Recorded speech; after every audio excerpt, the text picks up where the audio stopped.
familiar to you?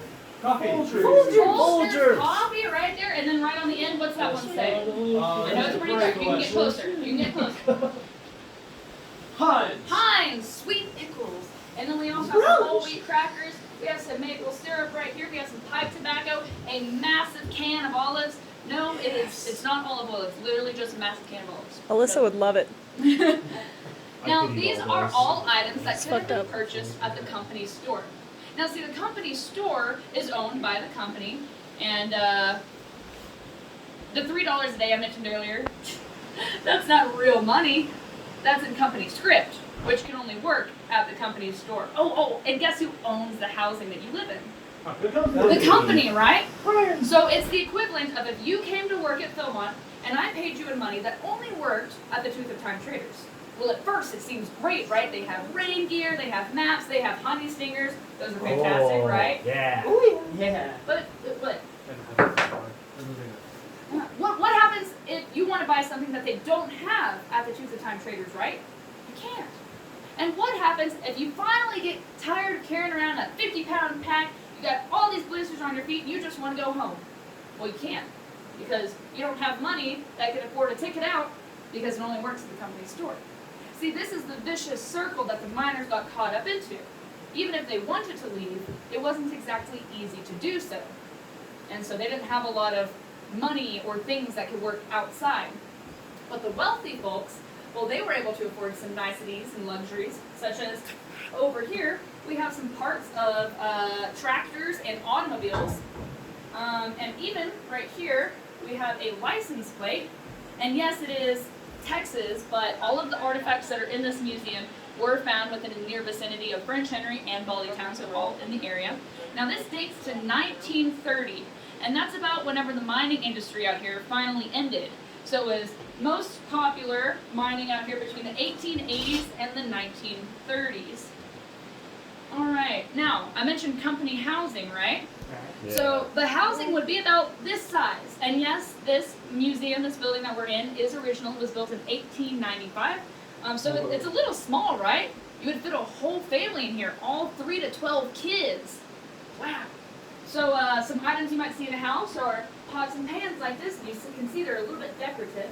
And then we also have a bed frame here. You can see it's a little bit decorative. And then right down here, all of these parts, any idea what these might... Stove. It's a stove, a wood stove, right? And it's a little bit decorative.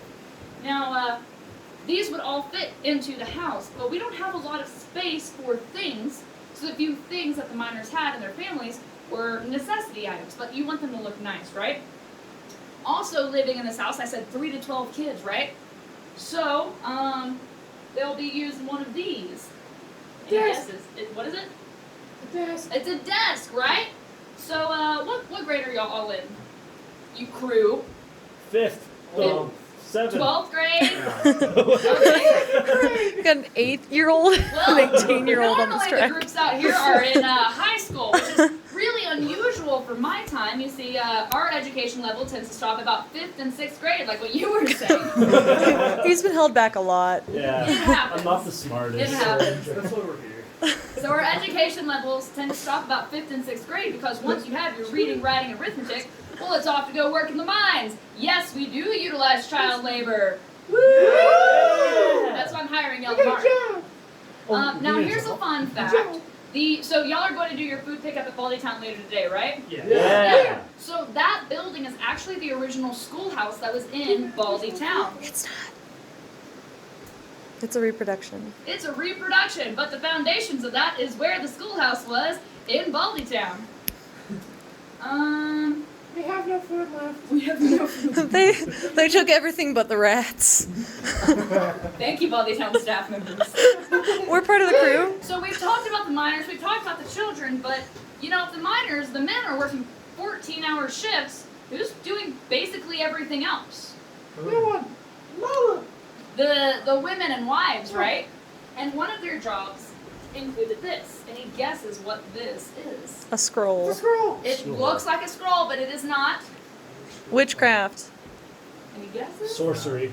No. I said witchcraft. You Yes. 5th grader? No. This is an early washing machine. Now, raise your hand if you have ever had to use a washboard to wash your clothes. Now, y'all know it takes a really long time, right? Especially if you have 3 to 12 kids and your husband who works in the mines, well, his shirt is as dirty as your shirts are going to be at the end of your trek, which is disgusting, by the way. Please wash your clothes. It's so bad, so bad. So the washing machine saved women a whole lot of time. And if women are spending less time doing laundry, well, that means they have more time to start talking about, the horrible working conditions that their families are in. They can talk about the fact that if their husband dies in the mine, the whole family gets kicked out of the company housing. And so women were instrumental in the beginnings of the labor movement. The labor movement led to labor unions such as the IWW, the Western Federation of Miners, the Knights of Labor, among many others. All of these unions were fighting for things such as workers' compensation, health and safety, better working conditions, not a 14-hour workday, but an 8-hour workday. So we largely have miners and their families to thank for the much better working conditions that we have today. Now that's everything that I find particularly interesting in the museum, so I like to end the mining orientation with how mining first began in the area, which is with Gold panning.